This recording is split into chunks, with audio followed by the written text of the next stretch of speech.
இப்போ நம்ம ஹியூமன் பாடிங்கிறது வந்து ரொம்ப ஒரு யூனிக்கான ஒரு விஷயம். அதாவது அந்த குழந்தைக்கு என்ன வேணுன்றது வந்து அந்த அம்மாக்கு நல்லா தெரியும். அந்த அம்மாவுடைய பாடிக்கு ரொம்ப நல்லா தெரியும். ஸோ, இப்போ நம்ம பிரஸ்ட் மில்க் வந்து என்ன பிரின்சிபல்ல ஒர்க் ஆகுதுன்னா, எவ்வளோக்கு எவ்வளோ நம்ம தாய்ப்பால் குடுக்குறோமோ, அவ்வளோக்கு அவ்வளோ அந்த தாய்ப்பால் சுரக்கிறதும் அதிகமாகும்.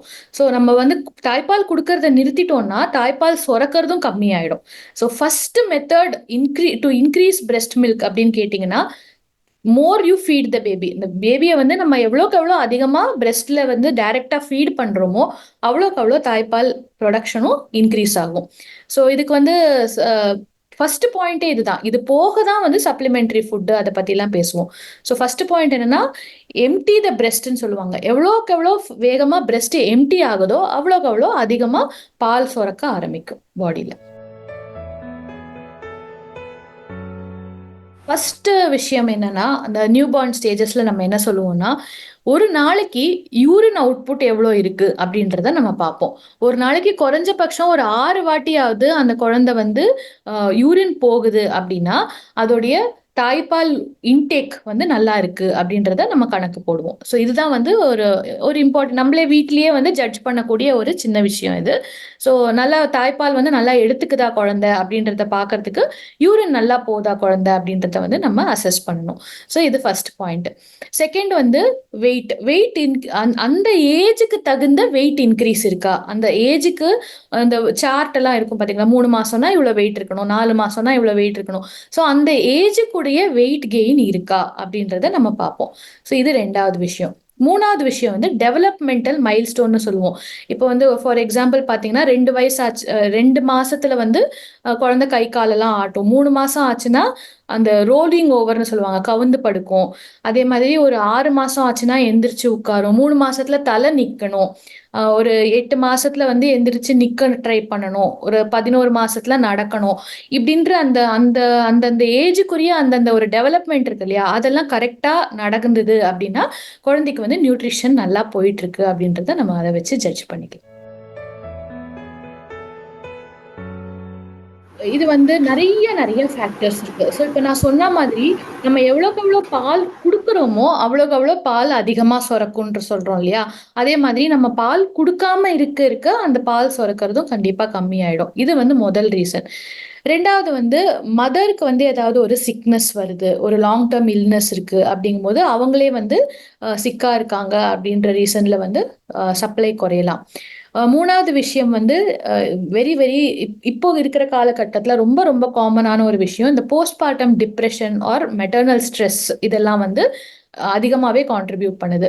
ஒரு ஸ்ட்ரெஸ்டு கண்டிஷன்ல இருக்கும்போது கண்டிப்பா அந்த பால் சுரக்கிறது கம்மியாகும்.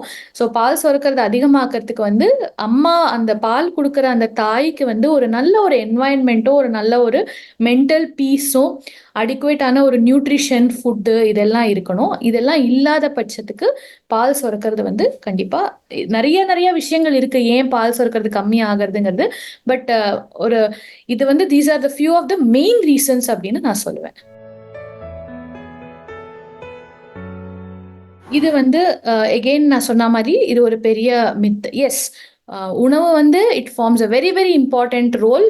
அ நல்ல பேலன்ஸ்டு டயட் அவ்வளோதான். என்னோட ரெக்கமெண்டேஷன் எப்பவுமே என்ன இருக்கும்னா, வெல் பேலன்ஸ்ட் டயட். பேலன்ஸ்ட் டயட்னா என்ன? தேவையான அளவு இந்த கார்போஹைட்ரேட் அதாவது அ கா கார்போ க பேலன்ஸ்டா இருக்கணும். இந்த காய்கறிகள் இருக்கணும். அரிசி இல்லன்னா கோதுமை அந்த மாதிரி ஏதாவது ஸ்டார்ச் வெரைட்டி இருக்கணும். பருப்புகள், புரோட்டீன் வெரைட்டி இருக்கணும். அதை தவிர ஃப்ரூட்ஸ், வெஜிடபிள்ஸ் இதெல்லாம் வந்து நெறையா சேர்க்கணும். ஸோ இதெல்லாம் பேலன்ஸ் பண்ணி சாப்பிட்டாலே, அ நான் சொன்ன மாரி பிரஸ்ட் ஃபீடிங்ன்றது ஒரு நேச்சுரலான ப்ராசஸ். இதுக்காக ஸ்பெஷலா நம்ம ஒண்ணும் செய்ய தேவை கிடையாது. இதெல்லாம் வந்து பேலன்ஸ்டா சாப்பிட்டாலே இன்கிரீஸ் ஆகுறதுக்கு நெறைய வாய்ப்புகள் இருக்கு. இத தவிர ஸ்பெசிஃபிக்கா அவங்களுக்கு வந்து லாக்டேஷன் குறையுது அப்படிங்கும்போது, சில சாப்பாடு சோம்பு, அப்புறம் பூண்டு இதெல்லாம் வந்து கிரீன் வெஜிடபிள்ஸ் கீரை வகைகள், கிரீன் வெஜிடபிள்ஸ் இதெல்லாம் வந்து பால் சுரக்கிறத இன்கிரீஸ் பண்றதுக்கு கண்டிப்பா ஹெல்ப் பண்ணும். இதையும் மீறி அவங்களுக்கு சரியா சுரக்கல அப்படிங்கும்போது, லாக்டேஷன் கிரானியூல்ஸ் பார்மசில அவைலபிள் அதாவது கைனகாலஜிஸ்ட் இல்லன்னா பீடியாட்ரிஷியன் வந்து பிரிஸ்கிரைப் பண்ணுவாங்க.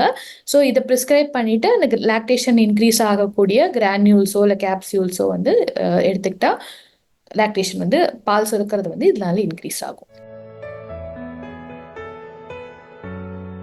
அத சொன்ன மாரி நான் திருப்பி திருப்பி அதையே தான் ரிப்பீட் பண்றேன். தாய்ப்பால் குடுக்கறதுங்கிறது ஒரு நேச்சுரலான ப்ராசஸ். அதனால இதுக்காக ஸ்பெஷல் பிரிப்பரேஷன் ஸ்பெஷலா எதுவும் தேவையில்ல. ஆனா நான் சொன்ன மாரி சில ட்ரக்ஸு சில சில சில ம கொஞ்சம் வளர்ந்த குழந்தைக்கு தாய்ப்பால் குடுக்குற குழந்தைங்கள அம்மாக்களா இருக்கும்போது இந்த டீ, காஃபி இன்டேக் அதெல்லாம் அதிகமா இருக்கும். சில பேர் ஈவன் மைல்டு ஆல்கஹால் எடுத்துக்கிறாங்க. ஸோ அதுவும் இருக்கு. ஸோ இத அவாய்ட் பண்றது பெஸ்ட்டு. அப்படி அவாய்ட் பண்ண முடியல அப்படிங்கும்போது, அத வந்து ஃபீட் பண்றதுக்கு ஜஸ்ட் முன்னாடி எடுக்கக்கூடாது. அட்லீஸ்ட் ஒரு 3 டூ 4 ஹவர்ஸ் கேப் இருக்கணும். அ மத்தபடி தாய்ப்பால் குடுக்கறதுக்கு முன்னாடி எந்த பெரிய ப்ரிகாஷன்ஸும் இல்ல. இட்ஸ் அ நேச்சுரல் ப்ராசஸ் நான் சொன்ன மாரி. ஸோ குழந்தைக்கு எப்போ பசிக்குதோ, எப்போ அழுகுதோ, அப்போ தாய்ப்பால் குடுக்கலாம். அதுல ஒண்ணும் ஸ்பெஷலான ப்ரிப்பரேஷனோ, இல்ல அந்த மாரி எதுவும் தேவை கிடையாது. 99% இந்த மாரி பால் கம்மியா இருக்கு அப்படின்னு நெனைக்கிறது வந்து, அந்த மதருடைய இமேஜினேஷனா தான் இருக்கும். அந்த அம்மாவுடைய கற்பனையா தான் இருக்கும் 99%. எப்படி நம்ம மில்க் சப்ளை வந்து ஆக்சுவலாவே கம்மியா இருக்கு அப்படின்றத நம்மளே அசஸ் பண்ணணும் அப்படின்னா, நான் சொன்ன மாரி குழந்தைக்கு வந்து யூரின் எத்தன வாட்டி போகுது அப்படிங்கிறத நம்ம செக் பண்ணணும். ஸோ யூரின் அடிக்குவேட்டா போகுது, வெயிட் கெயின் நல்லா இருக்கு, குழந்தையோட டெவலப்மெண்ட்லாம் நல்லா இருக்கு அப்படிங்கும்போது, லோ மில்க் சப்ளை இருக்கக்கூடிய வாய்ப்பில்ல. சில அதாவது என்ன ஆகும்னா, நான் சொன்ன மாதிரி எவ்வளோக்கு எவ்வளோ குழந்தை பால் குடிக்குதோ, அவ்வளோக்கு அவ்வளோ நம்ம பால் சுரக்க ஆரம்பிக்குதுன்னு சொல்றோம் இல்லையா? ஒரு 3 மாசம் வரைக்கும் அந்த பிரெஸ்ட் எல்லாம் ஃபுல்லா இருக்கிற மாரி இருக்கும். அந்த மார்பு பகுதியிலலாம் வந்து அந்த பால் வந்து ஃபார்ம் ஆகுறதெல்லாம் அவங்களுக்கு தெரியும். ஆனா, அந்த 3 மாசம் ஆன உடனே என்ன ஆகும், நம்ம உடம்புக்கு வந்து தெரிய ஆரம்பிச்சுரும். குழந்தைக்கு ஒரு நாளைக்கு எவ்வளோ பால் தேவை அப்படிங்கிறது தெரிய ஆரம்பிச்சுரும். அப்போ அந்த 3 மாசத்துக்கு மேல என்ன ஆகுது, குழந்தைக்கு தேவையான பால மட்டும் தான் அந்த தாயோடைய பாடியே ப்ரொடியூஸ் பண்ண ஆரம்பிக்குது. அப்போ அவங்களுக்கு முன்னாடி அந்த மார்பெல்லாம் ஃபுல்லா இருந்தது இல்லையா? அந்த ஃபீலிங் இருக்காது. ஸோ அவங்க நேச்சுரலா என்ன நினைப்பாங்க, நம்மளுக்கு சப்ளை குறைஞ்சிருச்சு, பால் சுரக்கிறதே குறைஞ்சிருச்சு அப்படின்னு நினைச்சு, இந்த டைம்ல தான் நெறைய பேர் ரொம்ப கவலையா வருவாங்க. நம்ம கிட்ட வர பேஷண்ட்ஸும் மோஸ்ட்லி இந்த 3 டூ 4 மந்த்ஸ் குழந்தைக்கு ஏஜ் இருக்கும்போது தான், எனக்கு பால் சப்ளை குறைஞ்சிருச்சு அப்படின்னு வருவாங்க. பட் ஃபர்ஸ்ட் திங் நம்ம என்ன செய்யணும்னா, ரீஅஷ்யூர் த மதர். கவலைப்பட வேண்டாம் அப்படின்னு சொல்லி, குழந்தை வந்து யூரின் நல்லா பாஸ் பண்ற வரைக்கும், குழந்தையோட வெயிட் கெயின் நல்லா இருக்கிற வரைக்கும், டெவலப்மெண்ட் நல்லா இருக்கிற வரைக்கும், நம்ம பெருசா அத பத்தி கவலைப்பட தேவையில்ல அப்படின்றத வந்து மதருக்கு நல்லா ரீஅஷ்யூர் பண்ணணும். இத மீறி இதுலலாம் பிரச்சனை இருக்கு. டீஹைட்ரேஷன்னு சொல்றோம் இல்லையா? குழந்தைக்கு வந்து யூரின் அவுட்புட்டே கம்மி ஆயிடுச்சு, டீஹைட்ரேஷன்லாம் போயிடுச்சு அப்படிங்கும்போது, கண்டிப்பா சப்ளிமெண்டரி ஃபுட் குடுக்கணும். அதுக்கு வந்து ஃபார்முலாலாம் குடுக்கணும். ஆனா அதெல்லாம் குடுக்கறதுக்கு முன்னாடி பீடியாட்ரிஷியன கன்சல்ட் பண்ணிட்டு, குழந்தைங்க டாக்டர கன்சல்ட் பண்ணிட்டு, அவங்க எப்படி பிரிஸ்கிரைப் பண்றாங்கன்றத வச்சு தான் நம்ம குடுக்கணும். அந்த முதல் 6 மாசம் வரைக்கும் தாய்ப்பால தவிர என்ன குடுத்தாலும், பீடியாட்ரிஷியன் என்ன பிரிஸ்கிரைப் பண்றாங்களோ, அத வச்சு தான் நம்ம குடுக்கணும்.